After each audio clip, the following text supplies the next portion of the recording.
Okay, let's talk about the Tiguan All-Speed. So this is a 2-liter Gen 3B engine, which is very interestingly has a variable compression ratio. So it can use a variable cam profile on the intake side to vary the compression ratio and make it more fuel efficient under low load conditions and give you more power under high load conditions. So like right now this is a low load condition, so it's most likely running about a 1.2 liter displacement right now, and it's going. If I floor the gas, the cam profile changes and you get the full power of the 2 liter.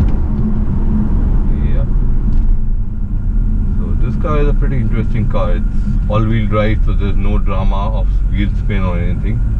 You just put the foot down, it downshifts to second, and it goes. So, and this is in regular mode, by the way. In regular mode, normal mode as they call it. This car has a few more modes, so you have a small knob over here which I'll show you in a bit, but I can basically select it to sport, everything to just to sport.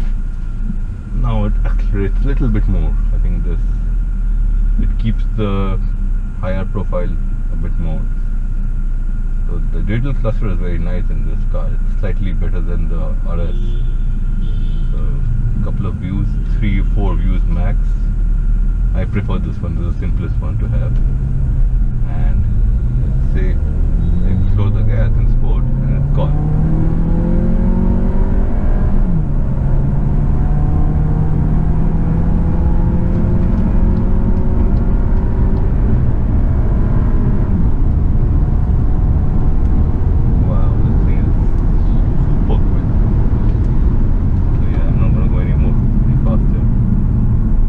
Get the idea of how quick this car is.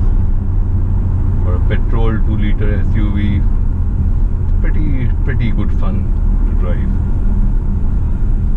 So now if I go back to normal mode over here, in individual mode you can set everything as you want it. So click on this, individual mode, you can then change. You can change steering, drive, dynamic cornering and all stuff like that.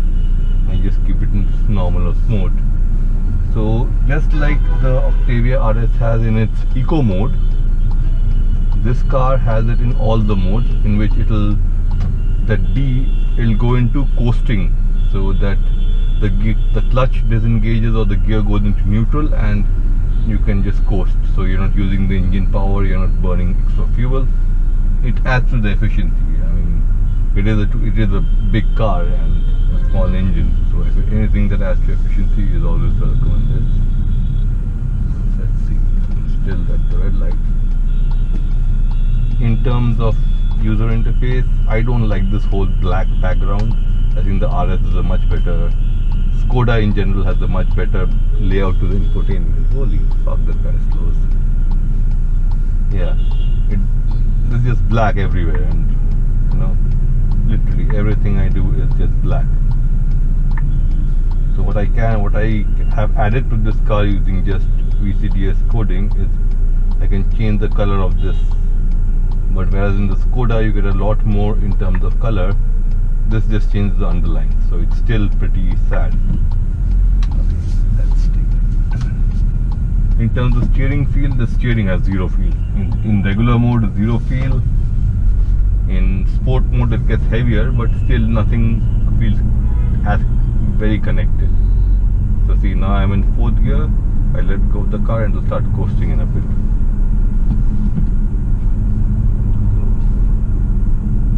The interesting part is that you can disable coasting from the menu, but I prefer it because it saves me a lot of fuel. And you can engage the gears anytime by tapping the brake. And if I, like it's in D right now, I tap the brake, it engages the gear. It doesn't go back to D again. It holds the gear. It doesn't disengage the gear until I press the accelerator again. So that you're going up a hill or something, firstly uphill it will never disengage the clutch because it has a altitude sensor, so it will sense when you're going uphill or downhill and it will do it accordingly. And it'll hold the gear when it'll disengage the gear when it sees that you're going level. The other interesting feature of this car is that it has two very interesting safety features. Now I know I don't do safety features, but it has two features, which is called, one is called the lane assist and the other one is called the front assist. So lane assist is pretty simple to understand, that there's a camera sitting under the behind the rear view mirror, which is trying its best to read lanes and is going to ensure that, and it's going to try to keep the car in between the two lanes. So if there are two lanes going like this or one lane like this, it'll try to keep the car between the lane and the divider and going straight. So if I change the lane, move the steering like this, the car will autocorrect the steering and make it straight. And it'll ensure the car is following a lane, provided it can read the lanes. In India, the lanes aren't exactly that visible, so when it can read the lanes, it reads the lanes and keeps correcting me. And again, through coding, you can increase or decrease the rate at which it corrects. So I have not touched the coding on this part. I've left it as it is. The other thing that it has, let me just enable the lane assist. Oopsie. Yeah. Okay, now I can go. So now that the lane assist is enabled,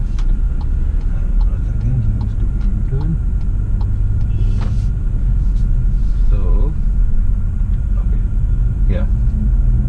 Now it's trying to read the lanes. If you can see a yellow light over here, it's trying to read the lanes.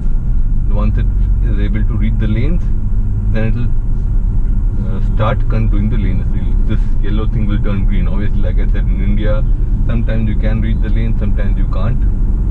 So, but when it can, it'll just light up green, and you can try steering the car in and out of lane, and it won't budge. Right now it's dark and the street lights aren't on. So yeah, so now it's read the lanes. So now if I do like this, the car will automatically steer me back into place. I can do like this, and the car is automatically steering me back into lane. And it'll keep me in the lane. So I go like this, and the car automatically steers me back straight. It's a very fancy feature. I mean, it'll help in highways for sure when you're driving tired and you're like waving the lanes. And it does a pretty decent job at it. It ensures that my car does not wave into any other lane. If it sees that I'm doing this too often, there'll be a message and an alarm coming up on screen, which will say that you're tired, or you're waving too much into other lanes. Maybe you should take a break. So that is the lane assist. Right. So now let's just turn this off. For me, lane assist really works, but for my father, he doesn't like it too much, because he's like, too much autonomous systems are not fun. So that's lane assist. Now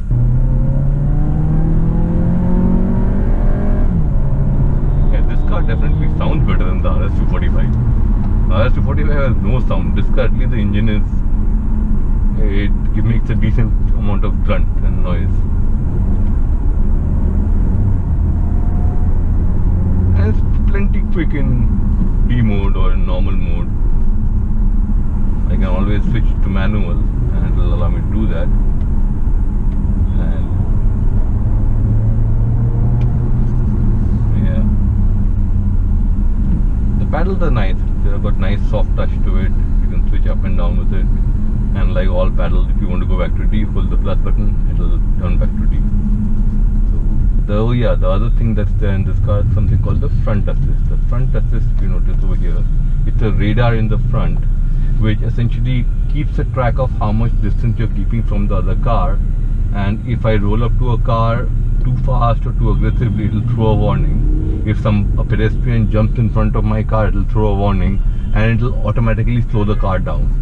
Now, Volkswagen front assist, I've seen the videos online.